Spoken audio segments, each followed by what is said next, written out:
ಆತ್ಮೀಯ ಸ್ನೇಹಿತರೆ, ಇವತ್ತಿನ ಕಥೆಯ ಶೀರ್ಷಿಕೆ ಜಮೀನ್ದಾರ. ಈಗ ಏನು ಜಮೀನ್ದಾರನ ಕಥೆ ಅಂತ ತಿಳ್ಕೊಳ್ಳೋಣ. ಕುಬೇರಪುರಿ ಅನ್ನುವಂಥ ಊರಲ್ಲಿ ಕಪಾಲಯ್ಯ ಅನ್ನುವಂಥ ಒಬ್ಬ ಜಮೀನ್ದಾರ ಇದ್ದ. ಒಂದಿನ ಅವನು ದನಗಳ ಸಂತೆಗೆ ಹೋಗಿದ್ದ. ಅಲ್ಲಿ ಒಂದು ಉತ್ತಮವಾದಂಥ ಹಸುವನ್ನ ನೋಡ್ತಾನೆ. ಅದನ್ನ ನೋಡಿ ಅವನಿಗೆ ತಗೋಬೇಕು, ಅದನ್ನ ಕೊಂಡ್ಕೊಳ್ಬೇಕು ಅಂತ ಅನ್ಸತ್ತೆ. ಆದ್ರೆ ಹಣ ಸ್ವಲ್ಪ ಕಡಿಮೆ ಇತ್ತು. ಕೊನೆಗೆ ಹತ್ತಿರದಲ್ಲೇ ಇದ್ದ ಲೇವಾದೇವಿ ಮಾಡುವಂತಹ ಸ್ವರ್ಣಯ್ಯನ ಮನೆಗೆ ಹೋಗ್ತಾನೆ.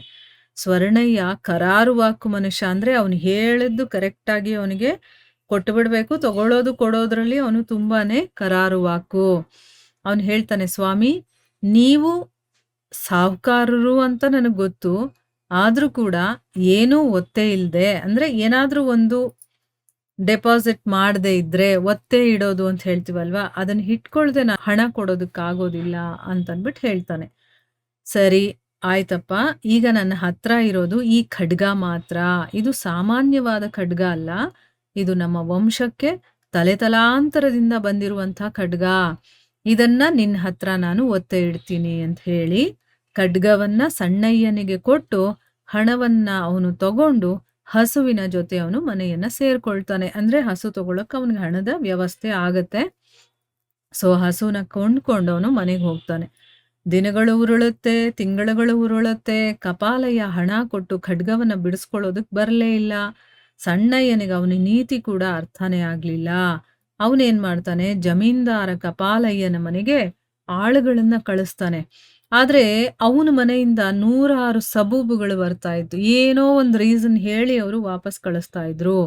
ಏನೇನ್ ಹೇಳ್ತಾ ಇದ್ರು ಅಂದ್ರೆ, ಈಗ ತಾನೇ ತೋಟಕ್ಕೆ ಹೋದ್ರು, ಅಥವಾ ಈಗ ತಾನೇ ಹೊಲಕ್ಕೆ ಹೋದ್ರು, ಅವ್ರಿಗೆ ಹುಷಾರಿಲ್ಲ, ಬೇರೆ ಊರಿಗೆ ಹೋಗಿದ್ದಾರೆ, ಹೀಗೆ ಬೇಕಾದಷ್ಟು ಅವರು ಏನಾದ್ರೂ ಒಂದು ರೀಸನ್ ಹೇಳ್ತಾ ಇದ್ರು. ಹೊಟ್ಟೆಗೇನು ಅಂದ್ರೆ ಹಣ ಬರ್ಲಿಲ್ಲ, ಖಡ್ಗ ಸ್ವರ್ಣಯ್ಯನ ಹತ್ರನೇ ಉಳ್ಕೊಳ್ಳುತ್ತೆ. ಕೊನೆಗೆ ಒಂದು ದಿನ ಸ್ವರ್ಣಯ್ಯ ಒಂದು ಉಪಾಯ ಮಾಡ್ತಾನೆ.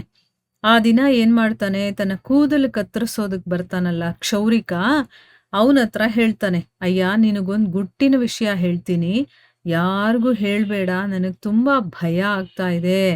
ಏನು ಅಂತಂದ್ರೆ, ಜಮೀನ್ದಾರ ಕಪಾಲಯ್ಯನ ಮನೆತನದ ಖಡ್ಗ ನನ್ನ ಹತ್ರ ಇತ್ತು. ಮೊನ್ನೆ ಅಚಾತುರ್ಯದಿಂದ ಕೆಳಗಡೆ ಬಿದ್ದು ಮುರಿದು ಹೋಗಿದೆ. ಅದು ಸಾಮಾನ್ಯವಾಗಿರುವಂತದ್ದಲ್ಲ, ತಲೆತಲಾಂತರದಿಂದ ಬಂದಂತಹ ಖಡ್ಗ ಅದು ಅಂತ ಜಮೀನ್ದಾರರೇ ಹೇಳಿದ್ರು. ಅವ್ರು ಬಂದ್ ಕೇಳಿದ್ರೆ ನಾನು ಏನ್ ಮಾಡ್ಬೇಕೋ ಗೊತ್ತಿಲ್ಲ ಅಂತನ್ಬಿಟ್ಟು ಹೇಳ್ತಾನೆ. ಈ ಕ್ಷೌರಿಕನ ಹತ್ರ ಯಾಕೆ ಹೇಳಿದ್ದು ಅಂದ್ರೆ, ಅವ್ರ ಮನೆ ಮನೆಗೂ ಕೂಡ ಕ್ಷೌರ ಮಾಡಕ್ ಹೋಗ್ತಾರಲ್ವಾ, ಅದು ಮನೆಯಿಂದ ಮನೆಗೆ ಹರಡುತ್ತೆ ಈ ಒಂದು ಸುದ್ದಿ. ಇದು ಜಮೀನ್ದಾರರವರೆಗೂ ತಲುಪಬೇಕು ಅಂತಾನೆ ಅವನು ಈ ತರ ಒಂದು ಉಪಾಯ ಮಾಡ್ತಾನೆ. ಅವನು ಅನ್ಕೊಂಡಂತ ಮಾತು ಬೇಗ ಫಲಿಸುತ್ತೆ. ಮಾರನೇ ದಿನಾನೇ ಊರ್ ತುಂಬೆಲ್ಲ ಸುದ್ದಿ ಹರಡುತ್ತೆ. ಸ್ವರ್ಣಯ್ಯ ಜಮೀನ್ದಾರರ ಖಡ್ಗವನ್ನ ಕಳ್ಕೊಂಡಿದಾನಂತೆ ಅಂತ ಅನ್ಬಿಟ್ಟು. ಹೀಗೆ ವದಂತಿಗಳು ಹಬ್ಬಿ ಅದು ಜಮೀನ್ದಾರ ಕಪಾಲಯ್ಯನ ಕಿವಿಗೂ ಹೋಗಿ ಬೀಳುತ್ತೆ. ಇನ್ನು ಸ್ವರ್ಣಯ್ಯನಿಗೆ ನಾನು ಹಣ ಕೊಡಬೇಕಾಗಿಲ್ಲ ಅಂತ ಅವ್ನು ತುಂಬಾ ಸಂತೋಷ ಪಟ್ಕೊಳ್ತಾನೆ. ಅದೇ ದಿನ ಸಂಜೆ ಜಮೀನ್ದಾರ ಕಪಾಲಯ್ಯ ಸ್ವರ್ಣಯ್ಯನ ಹತ್ರ ಹೋಗ್ತಾನೆ. ಏನ್ ಹೇಳ್ತಾನೆ, ಅಯ್ಯ, ನಿನ್ ಹಣ ತಂದಿದ್ದೀನಿ, ನನ್ನ ವಂಶದ ಖಡ್ಗವನ್ನ ಕೊಡು ಅಂತ. ಅವನೀಗ ಮುರಿದು ಹಾಕ್ಬಿಟ್ಟಿದಾನಲ್ಲ, ಈಗ ಅವನ ಹತ್ರ ಇರೋದಿಲ್ಲ. ಈಗ ನಾನು ದುಡ್ಡು ಕೊಡೋಂಗಿಲ್ಲ, ಅವನ ಹತ್ರನೇ ಇನ್ನೊಂದಷ್ಟು ದುಡ್ಡು ನಾನು ವಸೂಲ್ ಮಾಡ್ಬೋದು ಅಂತ ಅವನ ಮನ್ಸಲ್ಲಿ ಏನೇನೋ ಅನ್ಕೊಂಡ್ ಬರ್ತಾನೆ. ನನ್ನ ವಂಶದ ಖಡ್ಗ ಅದು ಕೊಡು ಅಂತ ಕೇಳ್ತಾನೆ. ಅದಕ್ಕೆ ಇವನೇನ್ ಹೇಳ್ತಾನೆ ಸ್ವರ್ಣಯ್ಯ, ಅಯ್ಯ, ಇದೊಂದು ವಿಚಾರದಲ್ಲಿ ನನ್ನನ್ನು ಕ್ಷಮಿಸ್ಬಿಡು, ನನ್ನಿಂದ ತಪ್ಪಾಗೋಗಿದೆ, ನೀವು ದೊಡ್ಡ ಮನಸ್ಸು ಮಾಡ್ಬೇಕು ಅಂತ ಅಂದ್ಬಿಟ್ಟು ಅಂಗಲಾಚಿ ಕೇಳ್ಕೊಳ್ತಾನೆ. ಅಂದ್ರೆ ಇಲ್ಲಿ ಇನ್ನೂ ನಾಟಕ ಮಾಡ್ತಾ ಇದ್ದಾನೆ. ಅವನ್ ಹೆಂಗಾದ್ರೂ ಅದ್ ನಂಬಿಸ್ಬೇಕಲ್ವಾ, ಅದಕ್ಕೋಸ್ಕರ. ಆ ರೀತಿ ಎಲ್ಲ ಮಾಡಿದಾಗ ಜನ ಎಲ್ಲ ಸೇರ್ಕೊಳ್ತಾರೆ. ಜನರನ್ನ ನೋಡಿ ಜಮೀನ್ದಾರ ಕಪಾಲಯ್ಯನ ಜೋರ್ ಇನ್ನೂ ಹೆಚ್ಚಾಗತ್ತೆ. ಈಗ ಜನಗಳ ಮುಂದೆ ನಾನು ಇನ್ನೂ ಸ್ವಲ್ಪ ಜೋರ್ ಮಾಡಿದ್ರೆ ಇವನು ನನ್ನಿಂದ ಹಣ ತಗೊಳ್ಳೋದು ನಿಲ್ಲುತ್ತೆ ಅಂತ ಅನ್ಬಿಟ್ಟು ಅವನೇನ್ ಮಾಡ್ತಾನೆ, ಜೋರಾಗಿ ಕಿರ್ಚಕ್ ಶುರು ಮಾಡ್ತಾನೆ. ಹಣನ ತೆಗೆದು ಸ್ವರ್ಣಯ್ಯನ ಮುಂದೆ ಇಟ್ಟು ಖಡ್ಗವನ್ನ ಕೊಡು ಅಂತ ಗಲಾಟೆ ಮಾಡೋದಕ್ ಶುರು ಮಾಡ್ತಾನೆ. ಕೊನೆಗೆ ಸ್ವರ್ಣಯ್ಯ ವಿನೀತನಾಗಿ, ನನ್ನ ಬಿಡುಗಡೆಗೆ ಏನಾದ್ರೂ ಉಪಾಯ ಇದ್ರೆ ತಿಳಿಸಿ ಅಂತನ್ಬಿಟ್ಟು ಹೇಳ್ತಾನೆ. ಕಡೆಗೆ ಆ ಖಡ್ಗದ ಚೂರನ್ನಾದ್ರೂ ತಗೊಂಡ್ ಬಾ ಅಂತ ಜಮೀನ್ದಾರ ಹೇಳ್ತಾನೆ.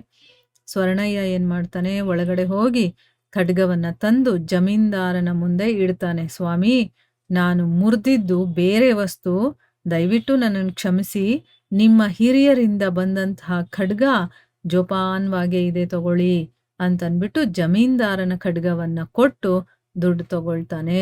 ಜಮೀನ್ದಾರ ಈಗ ಜನಗಳ ಮುಂದೆನೂ ಏನು ಮಾತಾಡಕ್ಕಾಗಲ್ವಲ್ಲ. ಜಮೀನ್ದಾರ ಕಪಾಲಯ್ಯ ಮಾತಾಡದೆ ಖಡ್ಗವನ್ನ ತಗೊಂಡು ಹೊರಟು ಹೋಗ್ತಾನೆ. ಎಷ್ಟು ಬುದ್ಧಿವಂತಿಕೆಯಿಂದ ಅವನು ಕೆಲಸ ಮಾಡ್ತಾನೆ ನೋಡಿ. ಇಲ್ಲ ಅಂತಂದ್ರೆ ಅವನ ದುಡ್ಡನ್ನ ಕಳ್ಕೋಬೇಕಾಗಿತ್ತಲ್ವಾ. ಹರೇ ಕೃಷ್ಣ.